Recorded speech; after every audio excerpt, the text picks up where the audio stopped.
Greetings and a very warm welcome to you all. Thank you for joining Global Peace Studies for Sustainable Development in Africa, where we discuss pertinent issues of peace and sustainable development around the world and across Africa. I'm George Mutalemwa, moderating this session on behalf of the Africa Peace and Development Network, MAMA. Our theme today is a very interesting one. Grassroots mobilization for effective democracy. I think we're all interested in democracy and want to hear what the speaker will say about it today, especially as she is also interested in youth matters.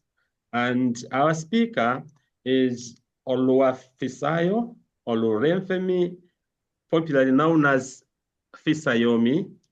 And Fisayomi has a background in history and international studies. She serves as strategy advisor to the International Youth Federation based in London, UK. It's a pleasure having you, Fisayomi, and the floor is yours. And I welcome everybody on board. So please join me in welcoming Fisayomi to our team today. Thank you so much. Good morning, good afternoon, everyone.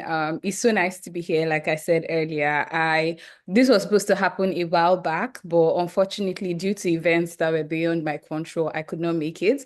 But I'm so excited that I will be sharing here. I like all the professors I'm seeing, and I hope to share my thoughts on this topic and answer questions, as many questions as you may have. George has already introduced me, so I'm just going to skip this slide. But basically, I'm a development strategist and strategy advisor. I work within the nonprofit and social enterprise sector. What I basically do in the nutshell is to give government agencies advice and give people advice, organizations, charitable organizations or social enterprises advice on how to mobilize young people, youth, or people in general, especially within conflict context, on how to ensure peace building within their society. So I know George has said this topic, but because we've been tweaking it a whole lot, I decided to stick with grassroots mobilization for sustainable peace building, because this is a topic that is very dear to my heart. So as we go through it this afternoon, I'll be talking about community formation, the advent of government, conflicts as inherently economical, rural education, admittance of guilds, the people as watchdog, and I'll be also giving some recommendation on how Africa can move forward utilizing their young people as peace actors or generally people within the community. So just to give a prelude to what I'll be talking about today, this paper is fundamentally social in structure. So as much as I will be using historical data to buttress my points, the arguments for empowering grassroots actors as peace agents is hinged on the concept of system thinking. I'm sure that most of us here are very familiar with what system thinking is how we can interweave various aspects of government, governance to get to achieve a purpose, more or less. So if there's something we want to achieve, how can someone working in climate change, for example, work with someone in peace building or in education? How can we interweave all of these things together to achieve a goal? So it's historical in nature, but it's fundamentally social in the structure with which I have said it. I'll be sharing my thoughts. I'll be sharing historical data to also buttress all of these points. Yes, so the first thing I would like to talk about is the formation of communities, which I am sure that we are well aware that communities as we know it today is something that is not new, is not a new concept, it's a concept as old as time. It has evolved over time and taken different shapes and different forms, but is basically a social constituency of people based on their social structures. It could be language, ethnicity, common beliefs, and all of those things is predated on coherence within a social group who share common interests, including their values and cultural backgrounds. So since the advent of time, men have always lived in communities. We've lived in clusters. No one is comfortable staying on their own. That's why we have the loneliness crisis in the world today. Even though we have so many communities around, because of how segregated and secluded people are, we are having people dealing with loneliness issues. So originally, it was said that we are all meant to be together. And fundamentally, the reason why people started to form communities is to protect their interest, for their protection and for the protection of their possessions from wild animals and other human beings. Not to dwell much on this point, man has always been the most intelligent predator of all. So it was important for them to stay in groups to ensure their survival. And this is how communities were basically born. Now, over time, communities became more complex. With the complexity of the human race and the human life and the increase in population across the globe, it became important for communities to mark their territories. So we're increasing in numbers, we're increasing in the complexity with which we think, complexity in which we form our societies. So it became important that each group of people will begin to mark their territories, and this took the form of formal borders, towns, and cities. So border towns came into existence, cities, and the likes. And just like when humans were living in smaller communities, people in these communities still shared language, culture, food, religion when they came together to form mega cities. So, for example, in Nigeria, even though Nigeria is a very complex place, you still find that the Yoruba community, they formed an ethnicity, they are still together. The Northern Nigeria community, and I'm sure is the same in various regions of the world. In Africa, however, there was a disruption to the process by various waves of external invasion that she experienced, from the transatlantic slave trade to colonialism. The interesting thing about this is that Africa has experienced various invasions. Even the Sahara slave trade was one of those invasions, but nothing disrupted the communal structure in Africa as much as when external invaders from outside the continent started to plow the land for economical reasons. So it brought a disruption in the border lines within the community. People began to fight more to have to get slaves to give to sell out to increase their wealth within those communities. Colonialism came and also changed the face of how communities were structured. We now have government structured, much more structured government governance and border towns. By the end of the 20th century, most African countries, except two, which is Liberia and Ethiopia, had experienced some form of disruption and were expected to adhere to the system used by their colonizers. This singular act changed the nature of conflict. So before now, conflict in Africa has been guerrilla warfare. It was much more about territory, sometimes about expanding the territory, but the integration of the people when these conflicts happened was much more seamless. So people could easily integrate. When using an example that is quite familiar, that is coming to the top of my mind right now, in the Yoruba Empire, then, even when they invaded other places, they ensured that there was a system of assimilation with the new territory that they had colonized with their current system. But when we had disruptions like the transatlantic slave trade and colonization, it became inherent that states were formed. That's when we started to have countries like Nigeria. Ghana became much more organized with different fractions from West Africa joining in. Mali, which is also a West African country, became French speaking, Burkina Faso, and the like. So there was a big destruction that happened, and this started to change the nature of the conflicts that we were having. It was no more just about protecting your possession or protecting people within your territory. It now became more about the economics of the conflict. Now, this brings me to a very interesting thing that I like to say. This is one thing I like to talk about when I talk about conflicts. And anytime I'm talking about conflicts, I like to say, trace where the money is going to and what is the economics behind whatever conflicts that we are seeing. It is very easy to say, oh, it's a land grab situation. They are fighting for land. They are fighting for their territory. But conflicts as old as time has always been about economics. Conflicts is inherently economical. Before organized states and transcontinental slavery in Africa, conflicts was majorly about protecting lives and livelihood. Now, that very nature of conflicts has not changed.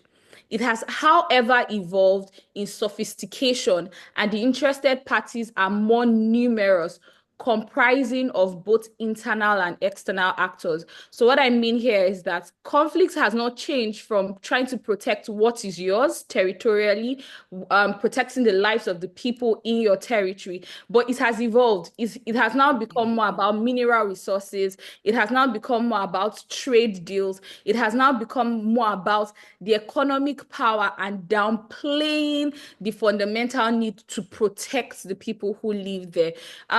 And most recently, since the 19th century, I believe, we started to see the invasion of internal and external state actors in what is happening, the conflicts in Africa started to change. It was no longer about the local people fighting to protect themselves or keep what they own. We now had everybody involved.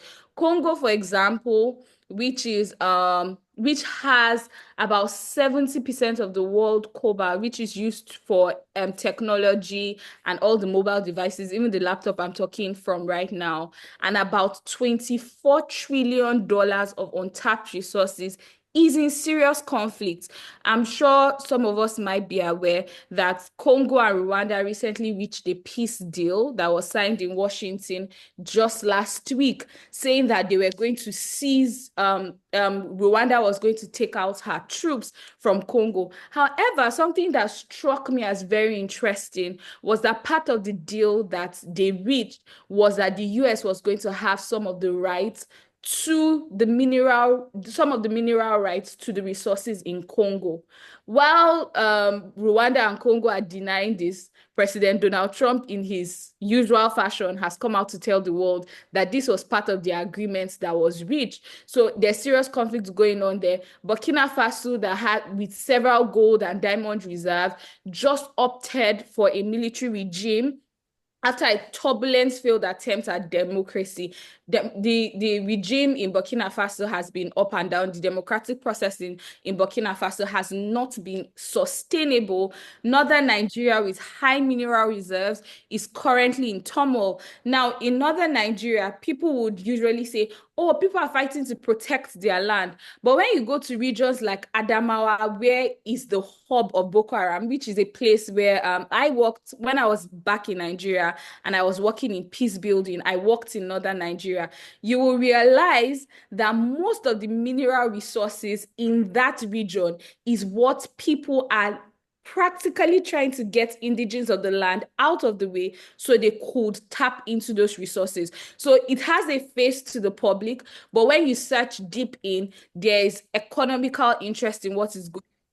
Sudan is no different, neither is Kenya or South Africa, even though in Kenya and in South Africa, their conflict seems to take varying formats. In Kenya, we know about the tax reform bill that led into serious political conflicts last year. It continued again in 2025 when the people went for the first year anniversary after that conflict.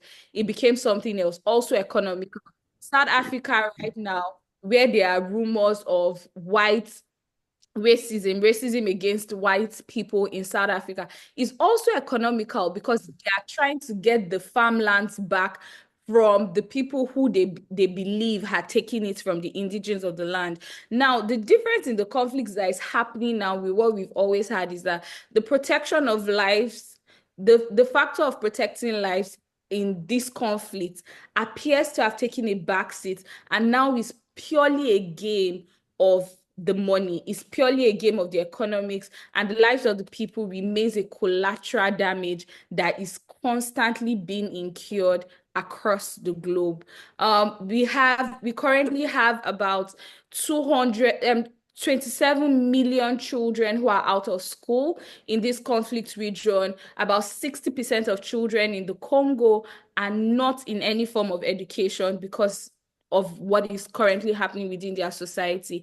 It cannot be overemphasized that education is a way to tame the barbaric tendencies of human. Now, while I talk about education, I know that we know formal education, but I titled this rural education for a specific reason.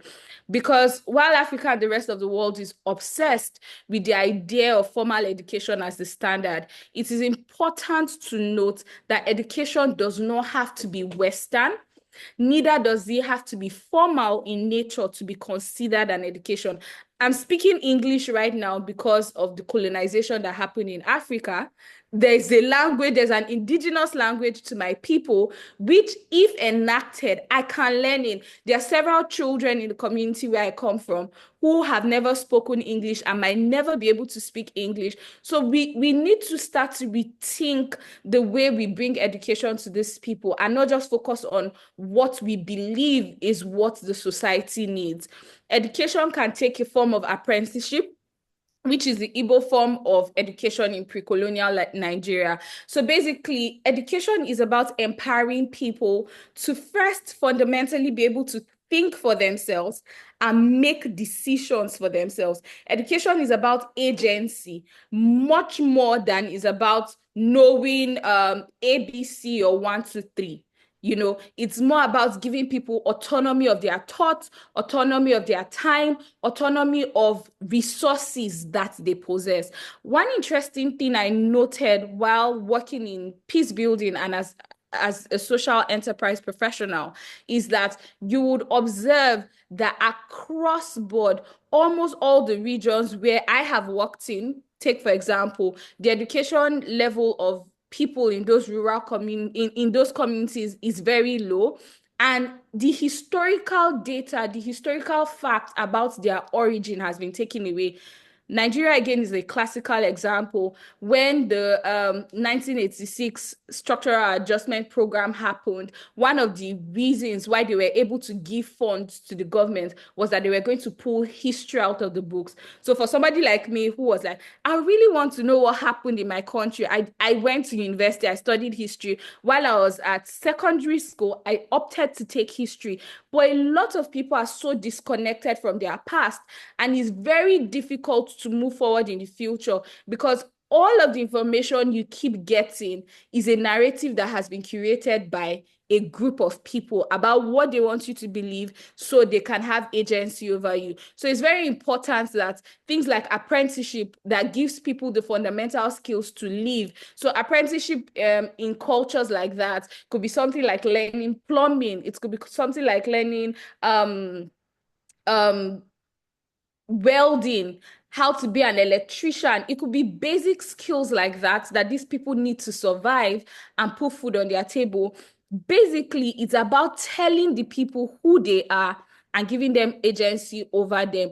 Now, in communities where there has been deep wounds from conflict, education can also be the form of trauma healing. So right now, the conflict across the globe is very complex. You cannot just give people books and tell them, oh, I want to teach you how to weld, I want to teach you how to be a plumber, and it will take the problems away. There needs to be an avenue where you're teaching people how to forgive genuinely, how to rechannel the hurt that they have gotten through things like trauma healing, raising actors for justice and peace ambassadors within communities.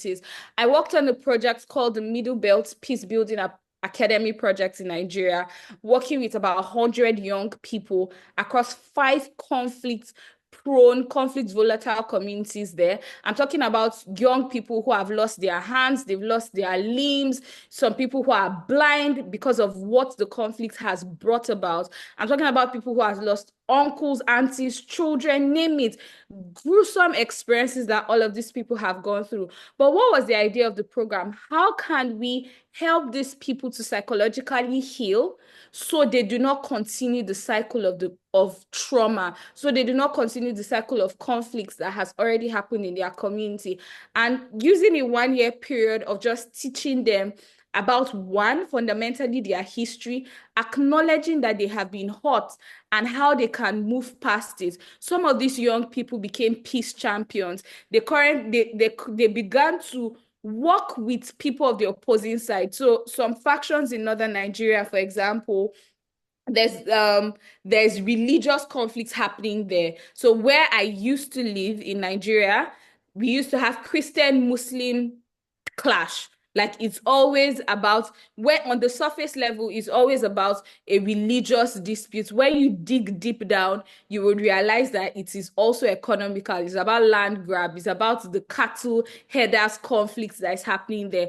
And what we simply did was we began to tell these young people the story of what truly happened. We began to trace back the history of the conflict and also get accounts from them, so we could rightly document what is happening and not make the conflicts look gray. It's very easy for conflicts to look like, oh, this is what we believe it is, while in actual sense, this is what it is. While these people were involved in this, some of them became ambassadors of peace, going into places where they have been hurt, and they began to seek reconciliation.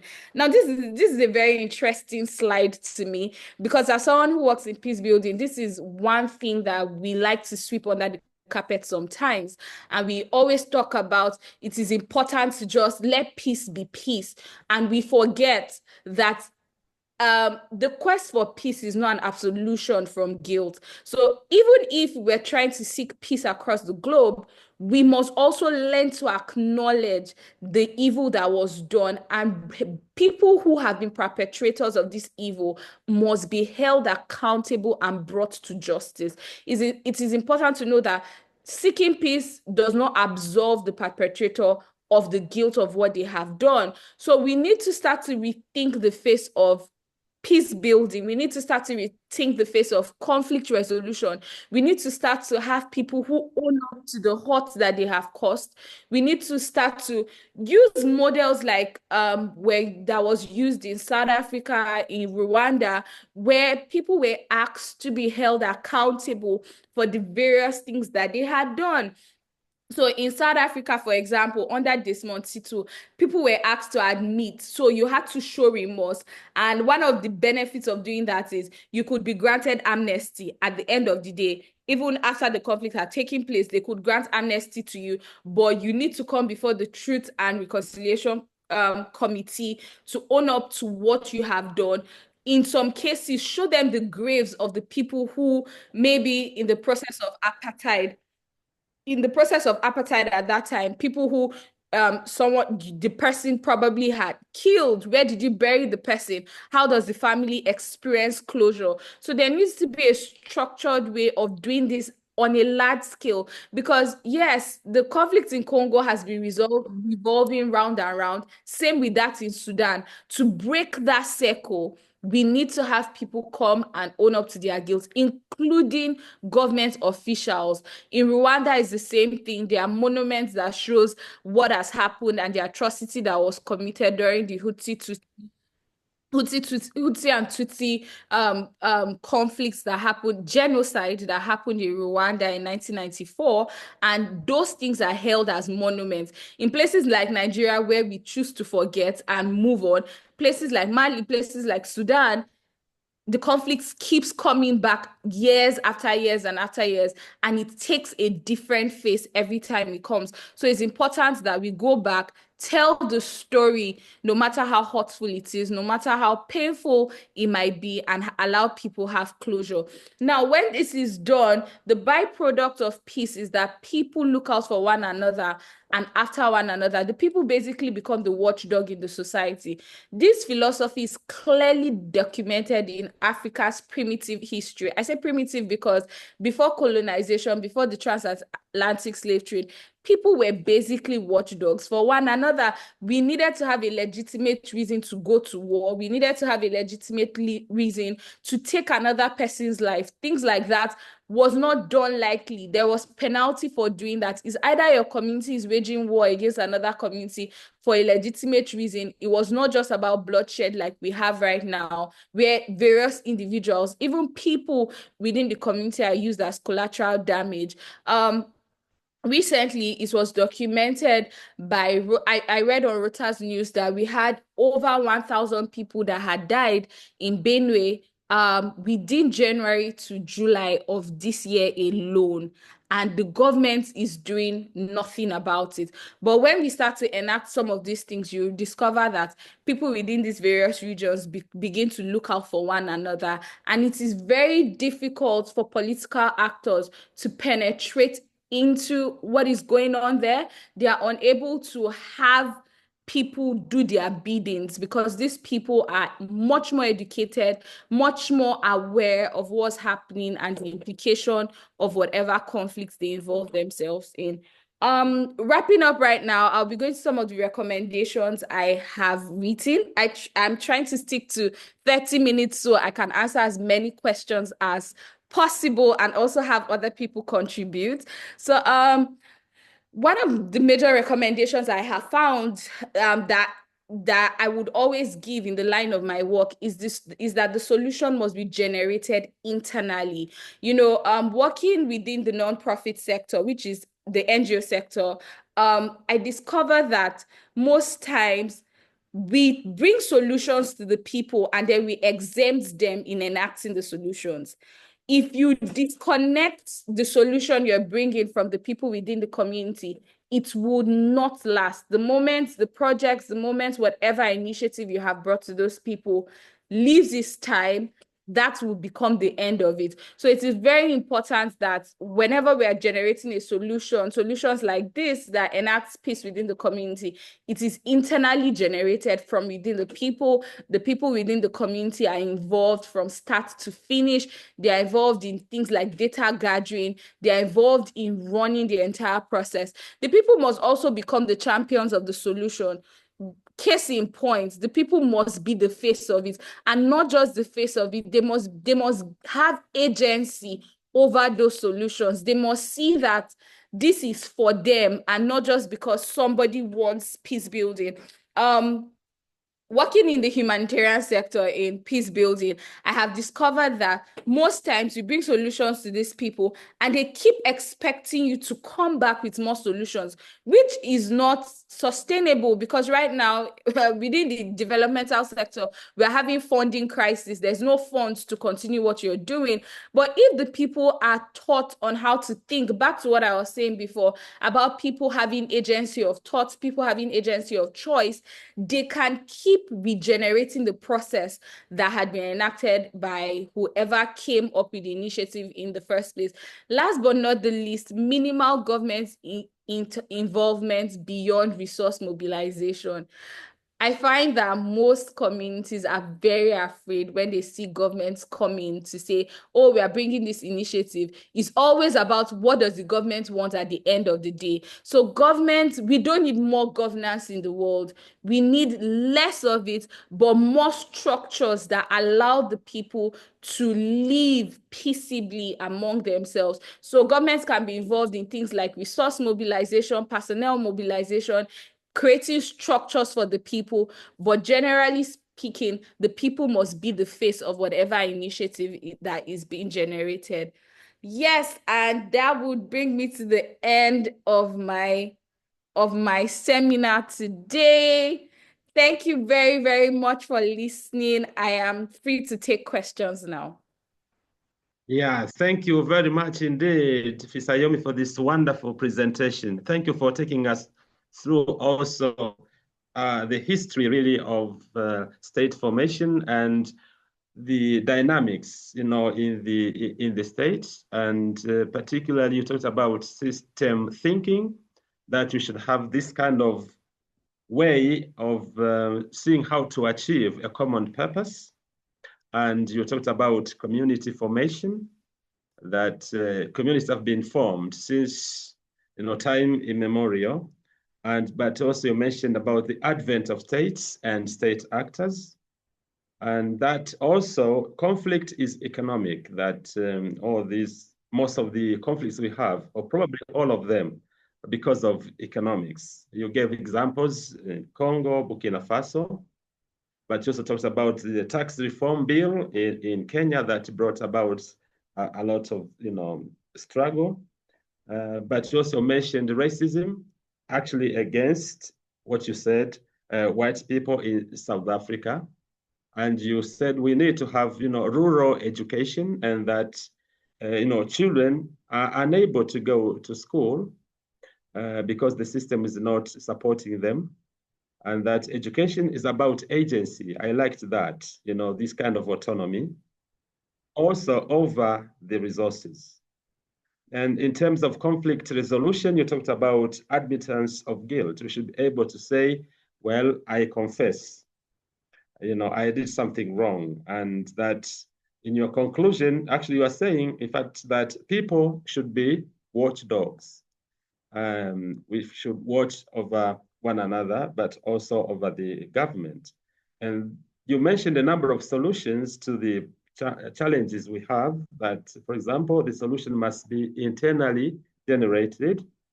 People must be champions of the solution, and that minimal government involvement should be there and should be beyond resource mobilization. And so I would like to ask members on this call for questions, comments. Please just feel free to share your own experience as well. And Fisayomi is so kind as to accept so many questions. Let's begin with Peter. Thank you, Peter. I'm sorry, I usually try not to be first. Let somebody speak who knows something, but I'm excited. You have drunk much water. We in 1963 in northern Nigeria, we used to say, "You have drunk water of gari." That I am amazed and delighted with not only your erudition, but your wisdom. You have, I am here from the past to confirm your conclusions and the path you have taken. You have hit the nail on the head at every point. I put a link to Francesca Albanese's UN report, From the Economy of Occupation to Economy of Genocide, in the chat. It was very difficult. It took me an hour to find it, behind pages and pages of accusations of terrorism. They're after her now, and she knew that they would be. With great courage, she has listed the paper trail, and all of the corporate entities that are household names in America are listed, and their complicity in the Palestinian Holocaust is now public knowledge and irrefutable. And we're going to see the meltdown now today. In 1963, we saw that people from the South had all the jobs. By the way, my father traded jobs with Professor Chijioke at Ahmadu Bello University. You might be familiar with him, I don't know. He was in electrical engineering, and they had an election. They elected a queen of engineering at Ahmadu Bello in 1963 and 4. There was only one candidate because there was only one woman. And when she would go home, she would have to spend her vacation, her breaks, fanning her brothers.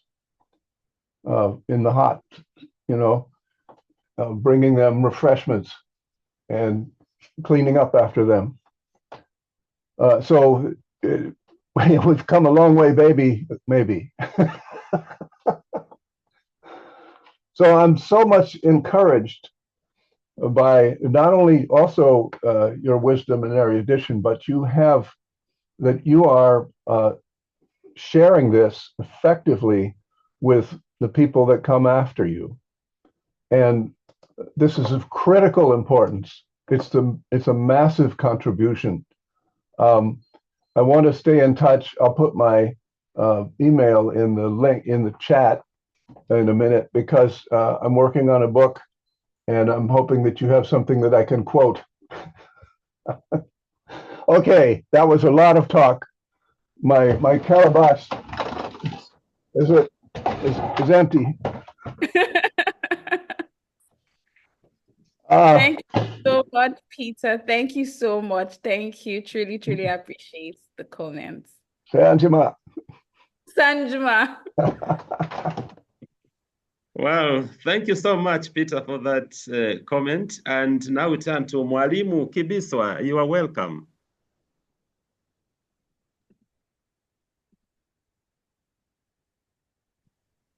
Asante. Great. Thank you, Miss Fisayomi. I hope I pronounced it well. Very close. Fisayomi. Sorry. And I'm sorry, Fisayomi, and I'm sorry for my mistakes. First, let me say this. Conflict is most of the time a holistic phenomenon. If you try to take it by only one of its side or its components, you may mistake yourself. And then I go to the one you mentioned, which is the conflict in Congo. Most of the time, and that's what the side which is the component which is mostly spoken about, is the economic component, because it's the side that interests those who have voice in the public arena, in the international arena, the economic side. It's only the third side. It's only the third component. Let me say, it's only the third driver of the conflict. Actually, and that I need you to be aware of that, we cannot be in conflict taking apart our own identity, our own I. It's mostly what I believe, what I think is key for me. Let's say my ideology, my belief, is the first component of the conflict. So when you have conflict in the Congo, which is not a conflict led by Congolese, it's a conflict started from Kigali, even say from Kampala to Congo. So it's first the belief that people who are leading the conflict. The second is what they really need, their needs. When they come, they lead conflict in Congo, they lead conflict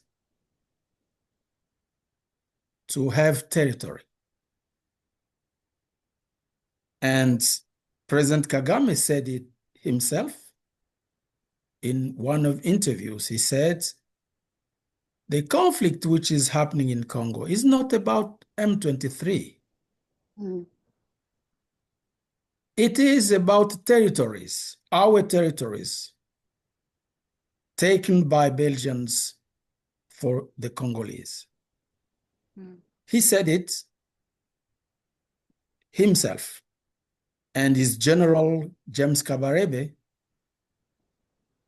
reminded people many times, saying, we have territories in Congo.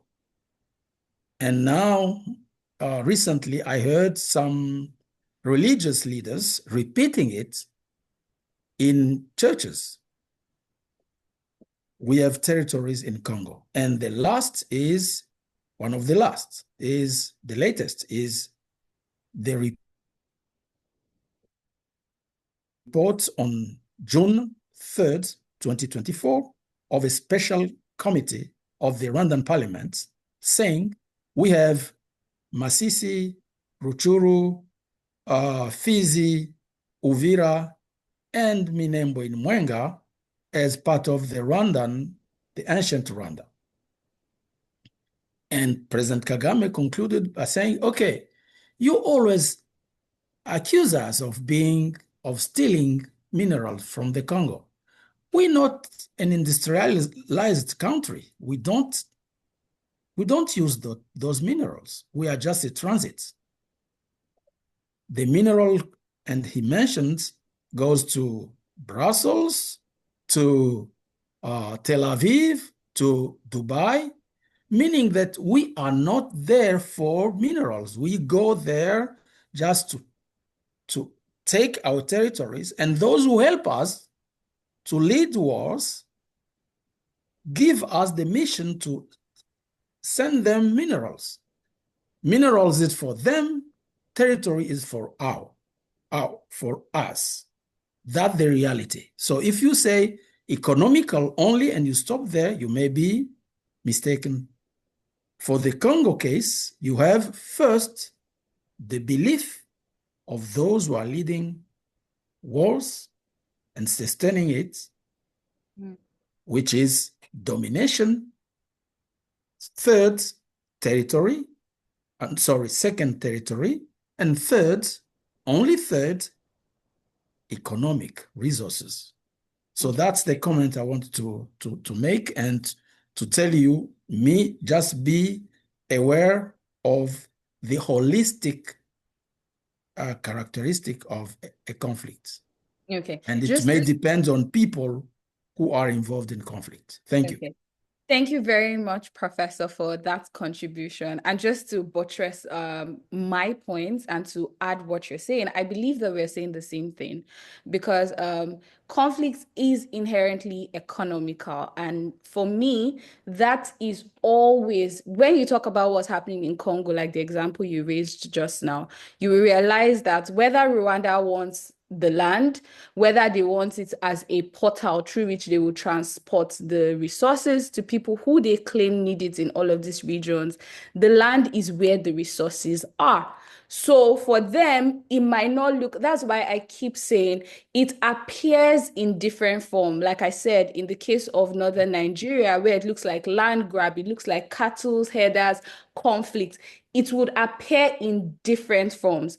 But fundamentally, what everyone is after is what we can get. The other point you raised is that is about the individual factor. And this is one place where I always find a little bit of fiction, because most times when people say they're like conflicts, most times is about ideology. Yes, in places like the Middle East, they will say that the Palestinians are trying to gain over the Israelis, and they have determined because of religious reasons and all. But when you look at the leaders up there, yes, that is the narrative sold to everyone underneath. But when you look at the leaders up there, the people who are in power, what is it really about? It's about a barter system. It has always been about that. Even as old as time, it was about protecting the lives of the people, which is still economical, because you will need people to farm. You will need people to do all of these things to protect your community. You need a group of people to protect you from wild animals. You need a group of people to build your hut. It is inherently, that's the word there, it is inherently economical. We can dice it in different ways because, of course, the branches of conflicts are different. The reasons that spark conflicts can appear different, but inherently, what is the baseline at the end of it all is economics. So I hope, as much as I agree with your point, I've been able to buttress mine a little bit more. Thank you so much for your contribution. Mm-hmm. Yeah. Okay. Thank you so much indeed, Fisayomi. Let's go to Janet and then Jim. Thank you. I think the two of you, Professor Nepouze-Kibiswa and Fisayomi, I think you demonstrated two kinds of thinking that often clash. And everything both of you said is, in my complex view, very important and interesting. So let's talk about a presentation. I think it's useful for us to think here. Someone is giving a 30 or 45-minute presentation. It is going to be, we require it to be neat and tidy and comprehensive to a whole range of people, even listening with accents and different points of view. So, okay, we have a presentation. And then the discussion part is exactly broadened the way you did, Professor. Thank you.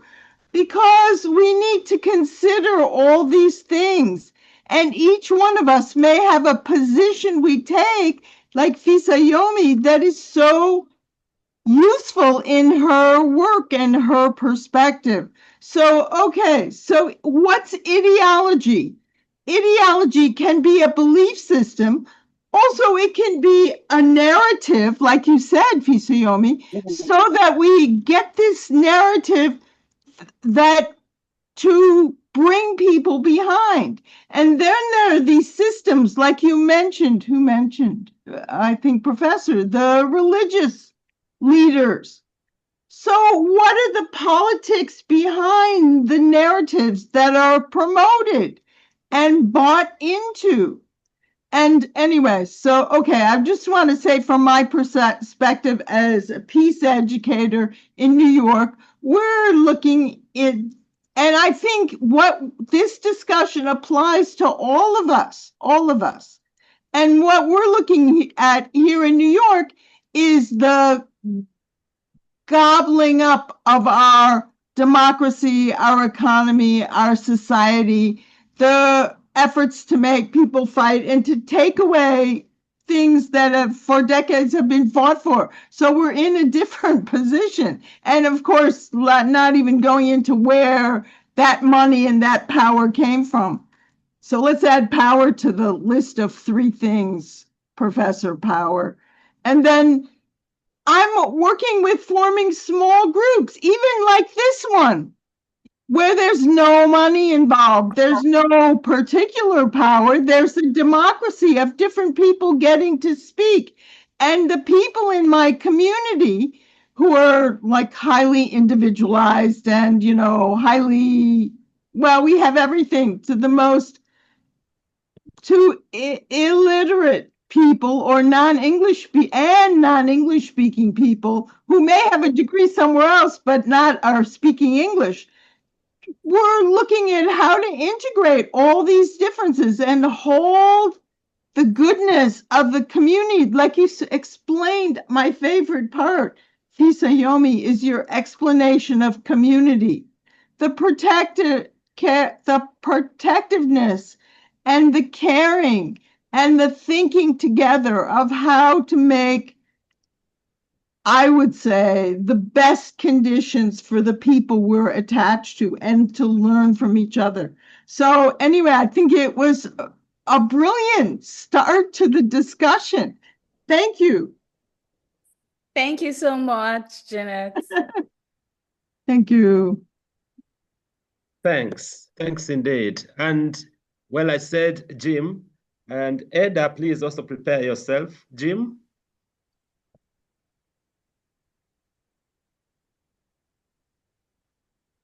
Jim, are you there? Yes, thank you, Doc. How are you, Doc George? I'm fine, thanks. Nice to see you. From Thank you. Most such fantastic. long distance, it seems. But we Yeah, hear you. no, Go ahead. okay, thank you. No, I was saying the issue of territorial integrity is very important in the issues of conflicts. That is to say, citing an example that was given prior by another good guy, we also have to highlight the issue of conflict as inherently economical. It appears in different forms as it has been highlighted, but there's also another issue that I would want to consider. That is the issue of struggling and smiling. Remember, wherever there's a conflict, there is need for resilience. We have to smile as Africans, so that we can forget the issue of conflict. Because conflict is like tokolosh. It comes in different ways. Let's find efforts to be able to define what a problem is so that we can add value in a global community. So that issue of interact in that particular commitment is very important. So I would love to say that let's acknowledge our incompetence to reach financial and economical borders. Thank you. Thank you. Thank you so much indeed. Eda, please, you're welcome.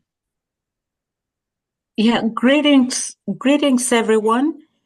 Thank you, Ms. Fisayomi, for your presentation. I have 2 points, and the people who may be conversant with the question that I raised first, please help us understand it, because it will help the presenter broaden her recommendation. I want to talk about admittance of guilt, which implies that when we do that, we are working towards sustainable peace, towards reconciling communities that are in conflict.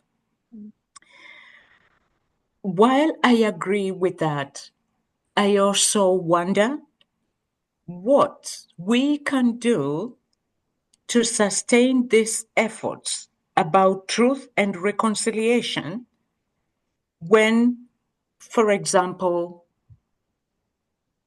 there are factors that impacted, for example, the failure of gacaca courts. What is it that happened that gacaca courts had to be closed? I also want us to think about the critique of the truth and reconciliation in South Africa. If we could address these factors that always come our way when we are trying to do something, then perhaps that can give us a better sense of how we become watchdogs. The second question or comment that I want to make is about, and Professor alluded to it, our identities. Just yesterday, I read a speech that Professor Nyamcho gave at European African Studies Forum in Prague. And the issue was about our identities as Africans. And he quoted the leader of the Tory Conservative Party in England, United Kingdom, who would rather identify as a Yoruba than a Nigerian. Where we have this, what also the head, Miss Femi, calls, Kemi calls the ethnic enemies. the point that I'm thinking about it, as I said, and I can share that speech. It's very insightful about how we think. And I kept on thinking, am I African? Am I Kenyan? Or am I Kamba? Where is my allegiance? Who do I connect? And I thinking about peace building. I'm thinking the complexities of our changing identities, where we have our allegiance, is impacting how we build peace. In Kenya, I was listening to TikTok things about the Gen Z movement in Kenya, and it's being praised for being tribalist. They have no tribe, they have no leader, they don't have this. These young people kind of projecting where we should be, where, and then, oh, yeah, I'm comparing that to young people who are tribalists in terms of their identity. And then we have politicians who would rather identify with their ethnic identities, belongingness than Africa. So let me get there and invite all of us to think about that. Thank you. Thank you so much. Thank you so much. Okay, so while I might not be able to answer the second question about the close down of the court you mentioned, I'll leave that to anybody who has broader knowledge of it more than I do. But I would like to attempt the question you mentioned about identity and being tribalist as Africans. Back to what I would always try to allude to. Narratives are very important. When I was talking about history and rural education, I mentioned how, for example, in somewhere like Nigeria, during the structural adjustment program deal that was signed, one of the requirements was that they were going to take history out of the books. And before long, it started to divide people along ethnic and political lines. In America, we can see the same thing. Black and white are divided. It's not America for all. It's always divided about racial lines. I believe the first thing that Africans need to do is, first of all, understand the power politics that is going on and the need for politicians to keep perpetuating these narratives. And it comes in little forms like this. Conversations that we are having, conversations that go on social media, like you mentioned on TikTok, where a young person can come up and is not identifying with any particular race or group and just buttressing their points. The moment we can begin to do what I call reverse propaganda, because all what it is propaganda to divide us against ourselves so the political class can keep having an edge over us. Kemi Badnoch, like you mentioned, only identifies with the Yoruba when it's convenient for her. In fact, she almost wants to deny being Nigerian. If it was possible, she would rather claim that she has nothing to do with Nigeria. It's just because it's impossible for her. And that's because of the shame that has been associated. But I believe that you answered your question when you mentioned TikTok, saying there's a new generation coming who is breaking all of the barriers, and the way they're doing it is through social media. So it might be slow, but I believe it's steady for Africa to start to reclaim her heritage. And bear in mind, I don't believe it will look like what it was before, where it's all about Africans as us, just us as Africans. It will be more about a global identity that I have a place in the world, either beyond what the common narrative is, that this is how you should be when you are African. It will be that I have a place in the world, I deserve a seat at the table, and then people will take it. I hope that answers the question a little further. Yeah, and just a little bit to add, you are right that political class identifies with the whatever their identities are shifting, and for convenience. In United States, we see the same. For example, Trump is an American when it's convenient for him. We see Elon Musk, whatever, all this. African, Identity shifting for convenience. Absolutely. All right, that's interesting. Let's turn to Fome, and then we go to Laid. Yes. Yeah. Welcome, brother. Thank you very much, George. Thank you very much, Oluwafisayo, for the interesting presentation.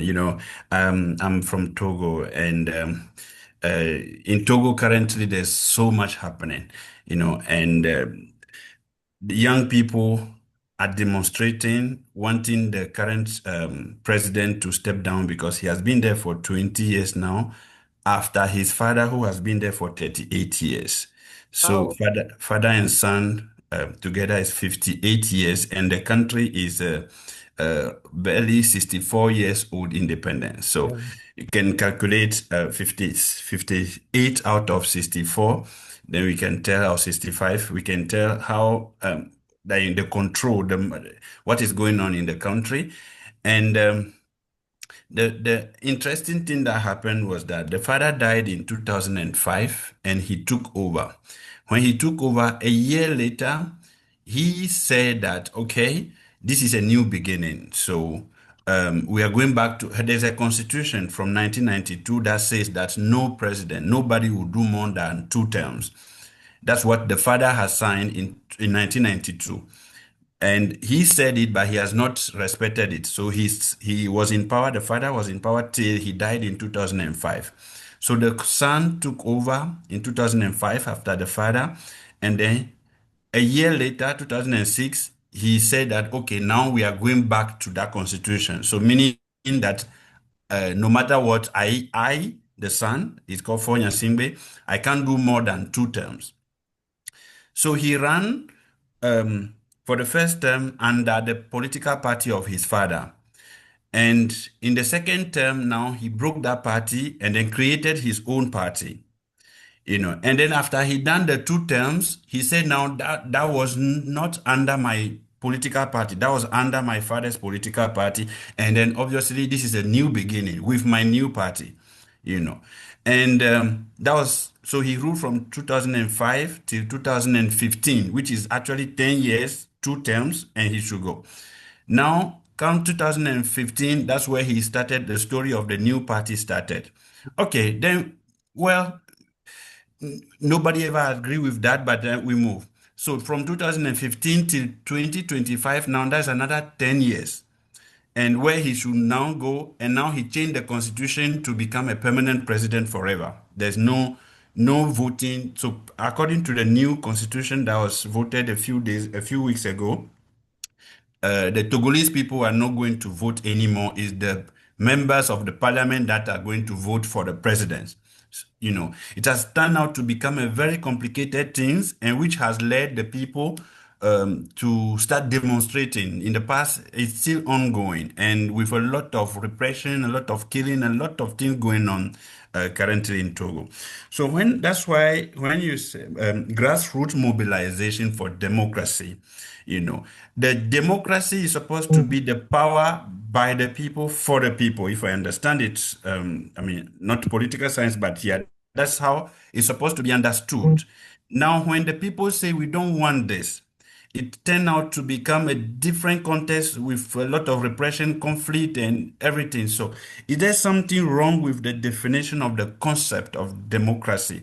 And that's my first question. And the correlation between the democracy and the mobilization, the grassroots mobilization, is it something, do you think is an applicable thing or is dangerous for the people of Africa? Thank you. Okay. Wow. I love the first question. Is there something wrong with democracy? Sounds like the title of a book. Maybe I should write with George or write a book called Is There Something Wrong with Democracy? But yes, the first thing to say is that I don't believe that there's anything wrong with democracy. I, however, believe that the way democracy is practiced across Africa might not be what is suitable for her. So I'll try to answer both your questions in one as to whether democracy is working for Africa. The style of democracy that we are using in Africa is a bad copy and paste system. So we're trying to take Western democracy, copy and paste it, and we're doing it in a very terrible way. Instead of using a printer, we're probably using a typewriter, and then we are trying to type out like 1 million pages of documents. You're definitely going to make an error. I believe that every system in the world are meant to coexist, right? So we still can take from Western democracy and tailor it to what suits us. It might look in a different format. The example I love to give is that Africa was first, it was also a democratic system, just not what we would call democracy. Democracy is about the people having a voice. In Eastern Nigeria, for example, they were practicing their own form of indigenous democracy, where village heads come together, which was even what was being done, where democracy originated from. In Greece, democracy is not original to the West. It is something that is as old as time. Even people elected their leaders. Even in families, we practice democracy. They're like, who is going to take the lead over this task? Now, back to what I was saying about the Eastern part of Nigeria and the type of democracy that they practice. People come together, heads from clans will come together, and then you appoint someone to stand as your representative, which can be described as the Senate that we have today, and then they go into a bigger forum and they make decisions for the people. Now, the style of democracy Africa might need should be internally developed. So we've got too far with this system. It's not working, but the fact is that it's beneficial. You can easily change the votes. But the good news about this is there's always a way out. The people would always outshine the people in power as long as they can band together. It's a very terrible example, but I'd like to use the example of what happened in Libya. I believe that one of the things that happened in Libya was a clear illustration of how the people can oust their government, even whether it's for their interest or is not in their interest. I believe that most people know that what happened in Libya was Western incited. It was not original to the people. It was a narrative that was spun over and over again until they had the people in Libya come up against Gaddafi and push him out. Now, what needs to happen is, yes, in Africa, they always come to bully the people. They kill a couple of people and everybody disperses and runs away. But like I would always say, they can't outsmart everybody. What people need to do is look for a coherent system to come together and oppose the people in power, and before long you would push them out. It has happened repeated. French Revolution is an example to say it. Even the weakening of the monarchy system in England is a clear example of it, where the monarchy had to take the back seats because of the revolution that started to happen. So I think what needs to happen in Togo is that the people need to band together. How that will happen will be tailored specifically to the context in Togo, and it might take a while. It might take a little bit of, or a lot of bloodshed, which is not palatable and is terrible, because that's always the narrative in Africa. But the people will always push out the person in power when they come together. I hope that gives a little bit of context to your question. Well, it is a hope. It's just a terrible situation, as you say. So we just keep it short here. Thank you very much. Thank you for the question. Thank you so much indeed. Laid, you are Yeah, welcome. thank you, George. My question to Mrs. Fisayomi. What is your comment on the last agreement signed in Washington between Republic Democratic of Congo and Rwanda? And my worry is why do they have to go all the way to Washington to sign that under the auspice of President Trump, while we have all the mechanism and the framework to do it within the African Union? And so there are so many attempts by African people to African leader and African envoy to solve this. And I think, don't you think that it's what they have done? I mean, the Congolese and the Rwandese to sign that, it's slap in the face of Africa, of African leader who have been always claiming African problem to be solved by African for African solution.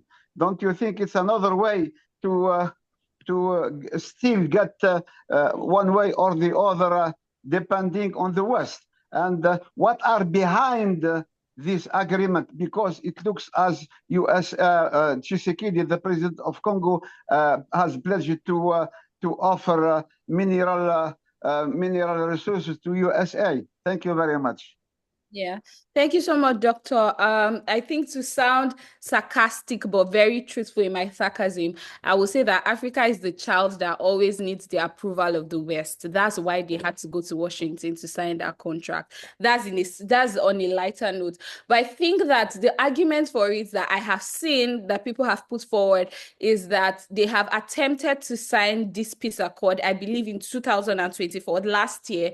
It did not hold water. They tried to come to a deal. It did not hold any water. They did it in Africa. It didn't work. They've tried several times to come to a peace deal in Africa, but it did not work.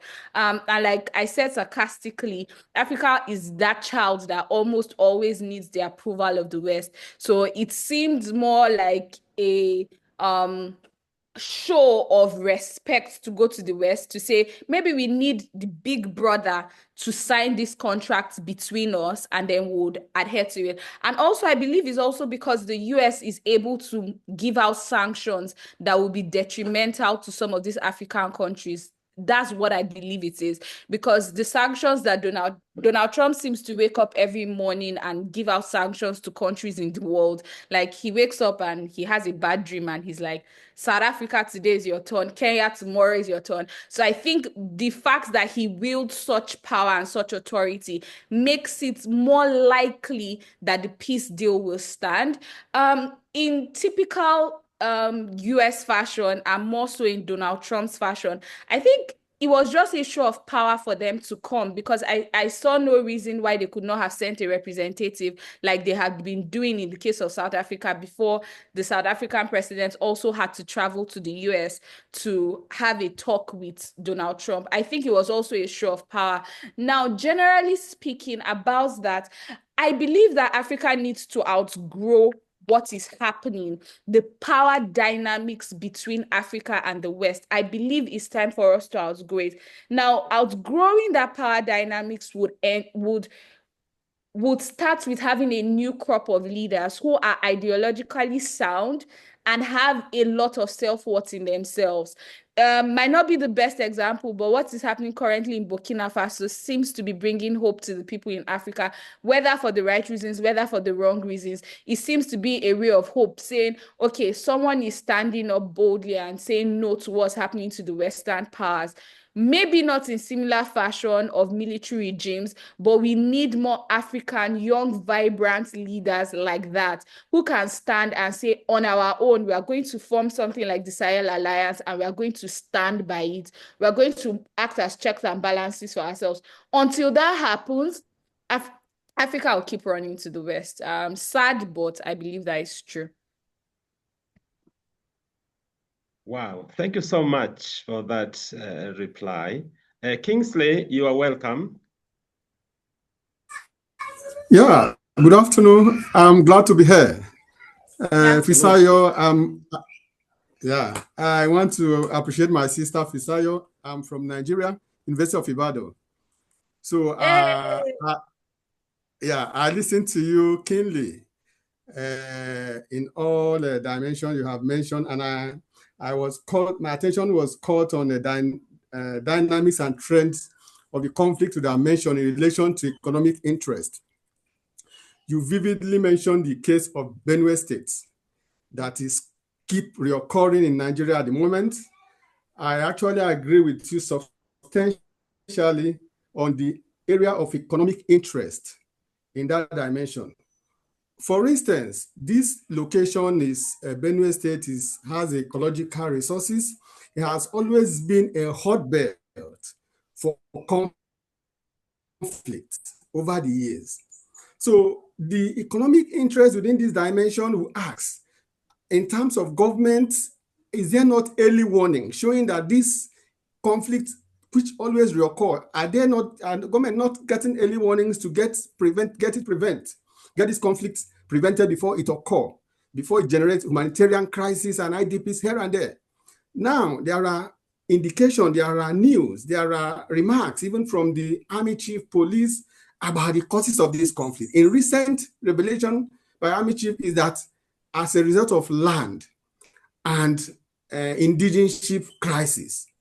Now, further findings indicate that beyond what he has said, some political actors have acquired expanse of land in various communities, and these lands have mineral resources.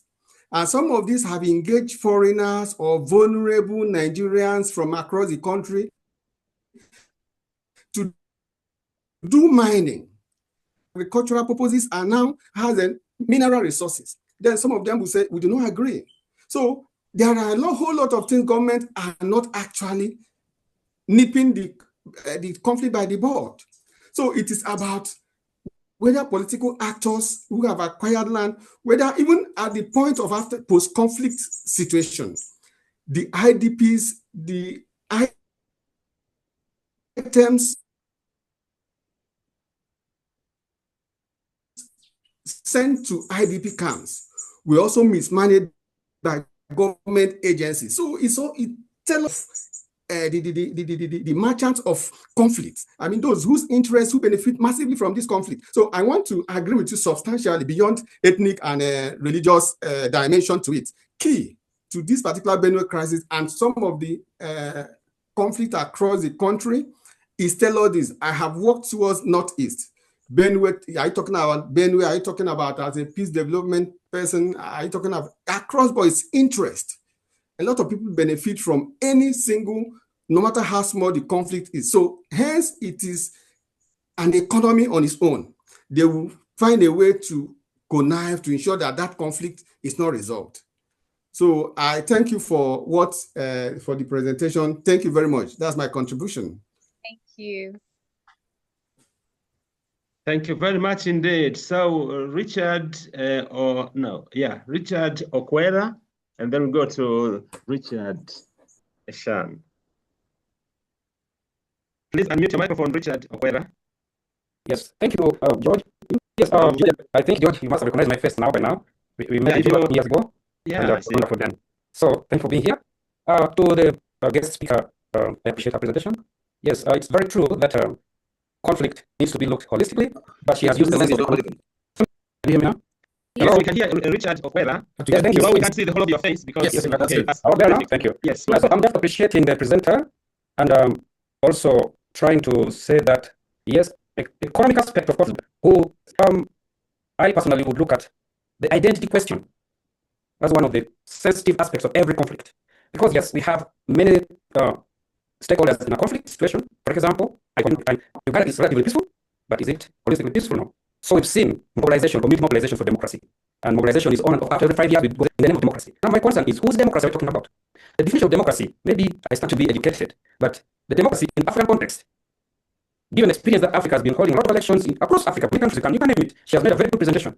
Even in post-colonization, Africa was democratic. We had kingdoms, we had identity, we had a context, with a very clear sets of rules to govern their affairs.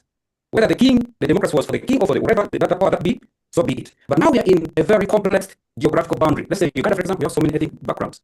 So whoever is in power will mobilize. And at the end of the day, here is for this gathering to take a look at also identity embraced by the topic of mobilization for democracy. Are these people that are being mobilized, are they aware that their views in the democratic dispensation matters? Or they are just following a bandwagon? At the end of the day, as she put it, the economic interest takes the day and so forth. So I appreciate the presentation and also appreciate the professor who tried working holistically. So if we try to dissect it and give and downplay other factors, we may be missing a point here. So I appreciate the presentation and I appreciate all the contributions. So that's my concern. Thank you. Thank you. Thank you. Thank you for waiting. Richard Eshan.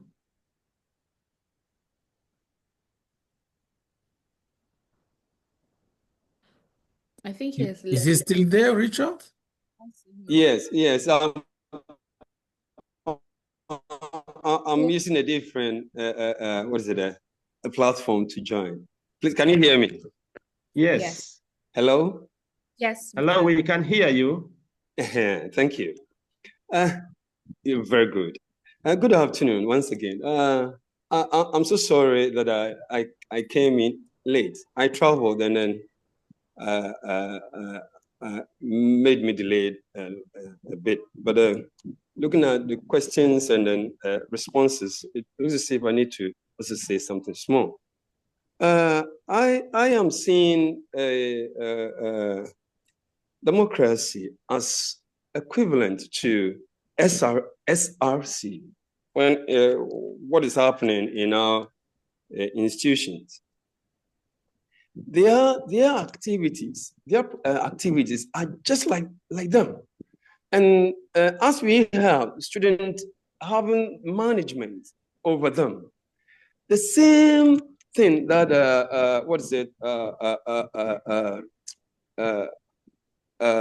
politicians also have. Quite recently, I visited our parliament, and then view a little bit about their proceedings. MPs seem, unconcerned. It looks as if they don't hear what our complaints.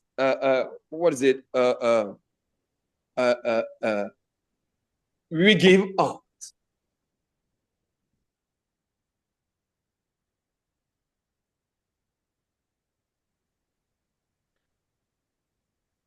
Richard,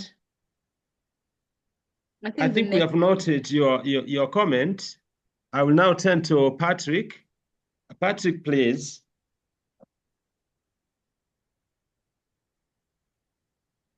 Patrick, if you are there, please. Hi, George. Hi. They are there like students. Okay, can you hear me? Oh, yeah. Richard is back.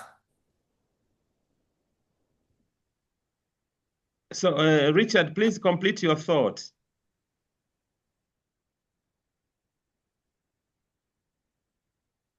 Well, it seems we've got. Yeah. I'm even closer to what I'm giving out. So, thanks.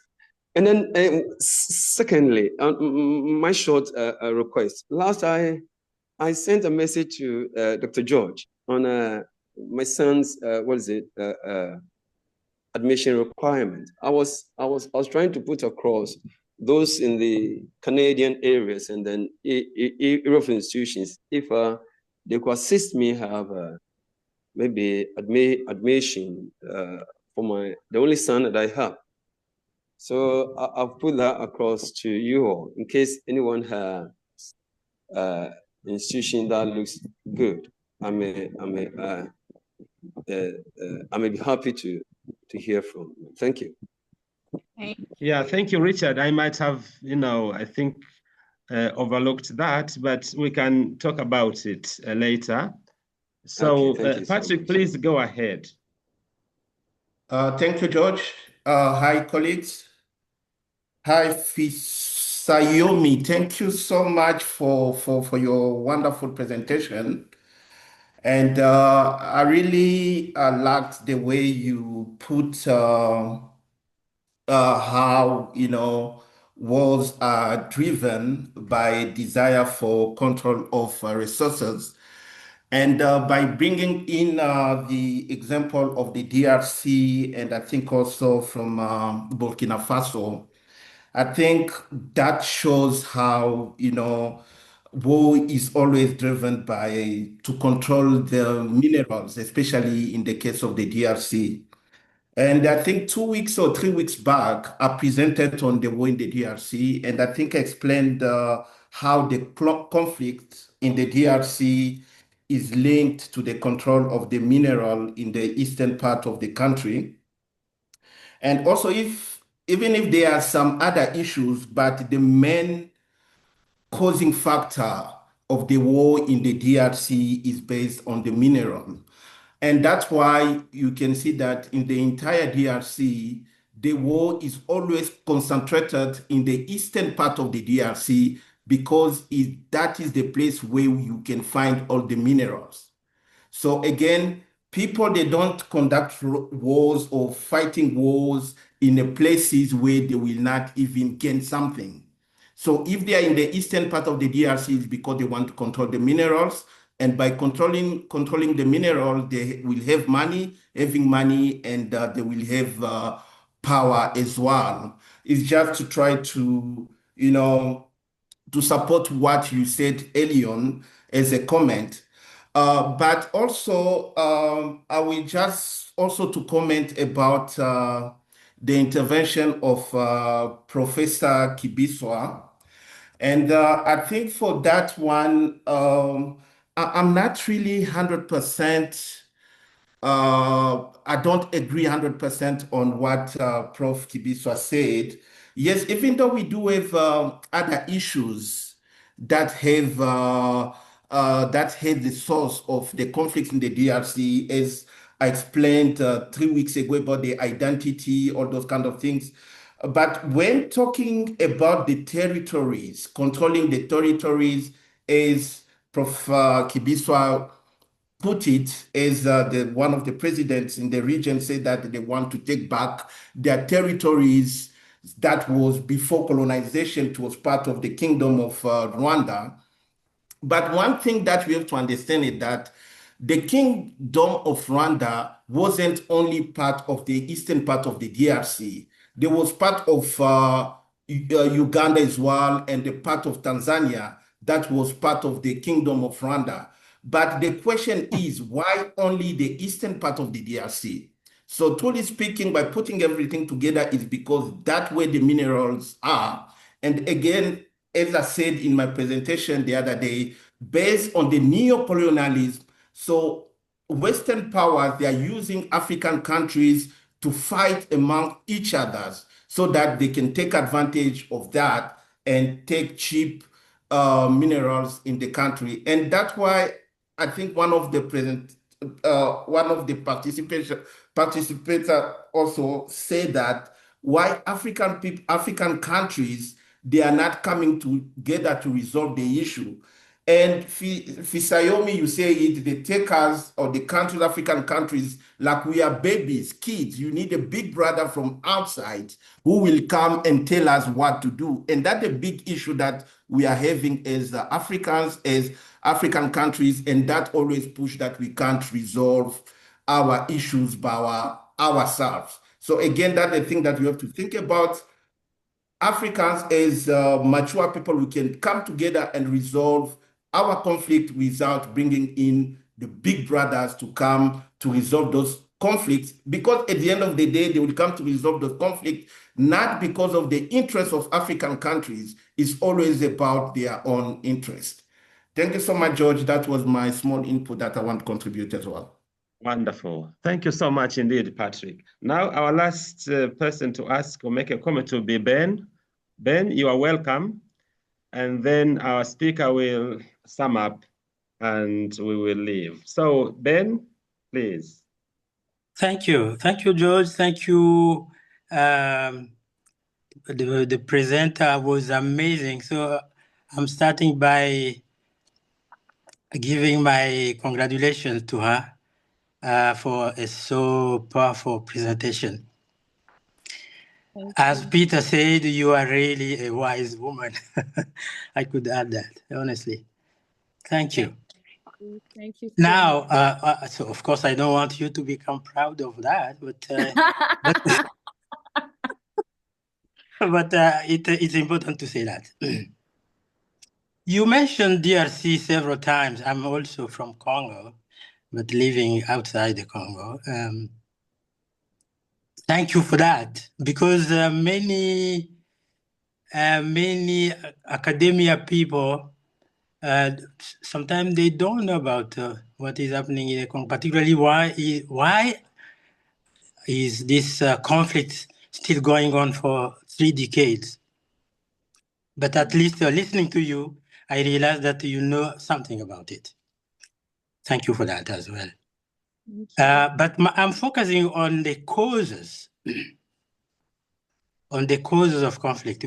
People said many things about identity and so on. But in CRC, our group, Conflict Resolution Center, when we are lecturing or teaching, we do say that conflict, the reasons are, the causes of conflict vary. It depends from cases and to cases. For example, what we do say is that the causes are complex. Complex meaning it may be spiritual, it may be physical, but mainly it depends on the situation the people are in. For example, we do say that there are real and fake or apparent causes. For example, I could give one example. When 2 bees, by 2 bees, we summarize the name Bush and Blair. Sorry for that. Bush and Blair 2003, they went to war in Iraq. By the reason they were giving was the fake one. What we do call the apparent one. People, they made all they could to convince the people that Saddam Hussein had a weapon of mass destruction, what was completely wrong. But the real reason, we know it now, was the resources, once again. They were looking for resources, which was the oil and so on.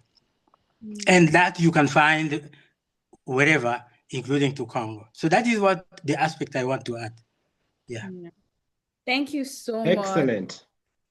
Excellent. Thank you so much, Ben. Fisayomi, thank you so much for your wonderful presentation, and I thank everybody also for their participation. So please, Fisayomi, tell us something to take home with. Thank you so much, everyone, for listening, for coming. I truly appreciate the opportunity that was given by me, by the forum, to share my thoughts on some of these topics. I can see that Janet put some questions in the chat. I'm struggling to read it and talk at the same time. But just to summarize, I like the fact that we kept bringing up the question of identity. I think Edda was the one who kept bringing up that question of identity and talking about Africa needing an identity. And I believe that the future is bright, is not as glim as we think it is. More young people within the continent who I am working with, who I am part of, we're beginning to think about things differently. There's no more one-way approach to how we look at issues. And like I say within various forums, it's important for us to start to bring the right narrative to the people. So I believe that will go a long way in shaping our identity. I personally run a program called Let's Talk Africa, where I look holistically at what is happening across the various spectrums in Africa and telling young people across the continent that this is what is happening in Togo, this is what's happening in Congo. You don't need to just limit yourself to what's happening in Nigeria. And there are more young people like that who are standing at the forefront as peace actors. So I believe that the issue of our identity is gradually getting answered because of social media. Social media is going a long way to answer that. And I think the question that was pertinent and repeatedly raised about democracy and how does democracy best support our values, that might be more complex to look at if you want to go into the nitty-gritty of it. But I believe policy making needs to stand at the top of all of those things. We need to use the research that has been done on how democracy has run before now and use it to restructure what we currently have. I don't think data is just for gathering sakes. I know that most people in academia, we just like to read it and know it for ourselves, but we need more people within the academic sector to get into policy making. We need more people to take up findings and use it within the government, suggest things to the government. Yes, governments, they do not listen. The first go, they might not listen. The second go, they might not listen. But academia needs to take the forefront again. There was a time where we had the philosopher kings, when the people in academia were the ones who had the ears of the government. We need a return to that time again, where we could use a holistic lens, just like Prof said earlier. We use a holistic lens to look at what is happening, and then we bring about solutions and not just keeping them in books that most people who wield the power will probably never read about. And then the last but not the least is talking about how peace is intertwined with holistic conflict understanding. I would always say I'm an advocate for we must identify what has gone wrong and not deny it. Denying guilt does not remove the fact that events in history happen. Africa needs to own up, open the wounds, and let's have it cleaned properly, and not just putting a band-aid on it every time it happens. And it's high time, this might sound really funny, but it's high time we start to rethink the aid system in Africa. The aid system whereby people come in, intervene short term, and then go. Solutions need to come from the grassroots. If there's anything I've said and I want everyone to take away, is the fact that we need to start to bring solutions from the grassroots. Young people like myself, people within the education sector, people within the political sector, all need to come together to begin to create tailored solutions to what's happening in Africa. So thank you so much again for listening. I dropped my email in the chat in case you want to connect. I'm also on LinkedIn and on social media, and I so cannot wait to continue these conversations outside this forum. Thank you so much. Dr. Thank you very much indeed, Fisayomi. And I think we should all be putting our email addresses just in case we want to, connect with others, because Dr. networking Mutalemu. is so important. So Dr. thank you very Mutalemu. much indeed, Fisayomi. Thank you everybody for your participation. I'm looking forward to seeing you next week. Bye-bye for now. Oh, you have a point.